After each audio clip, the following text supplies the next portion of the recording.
Монголын туял зуур сэлэмний тамирчдаас чансаагаар эхний 8-д бичигдэж байгаа шилдэг тамирчдын тулаан тун удахгүй үзэгчтэнд хүрэх гэж байна.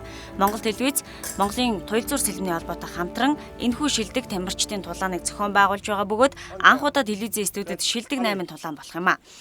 За телевизийн уран бүтээлчид бид тамирчдын өрсөлдөөнийг тухайн тэмцээн болж байгаа газарт нь очиж үзэгчдэд хүргэдэг бол энэ удаад сэлэмний шилдэгүүд Монгол телевизийн студид ирж гал гарсан сонирхолтой тулааныг хийх гэж байна.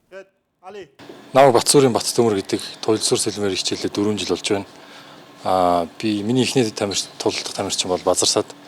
Базарсад бол нэлээд дайр тулалддаг тамирчин байгаа. Тийм учраас би нэлээд хамгаалж тоглох болов гэж бодож байна. Тэгээ миний өрсөлдөгч бол Шил Чансааны 5 дугаар байранд бичигдсэн Цэнгэл ах байгаа. Цэнгэл ахтайгаа ер нь бол жоохон хүлээж тоглох бодолтой байгаа. Тэгээ адилхан одоо хурцтай адилхан товтлогоо хийж тоглодог болохоор би бол өөрөө хүлээж тоглоно гэж бодож байгаа.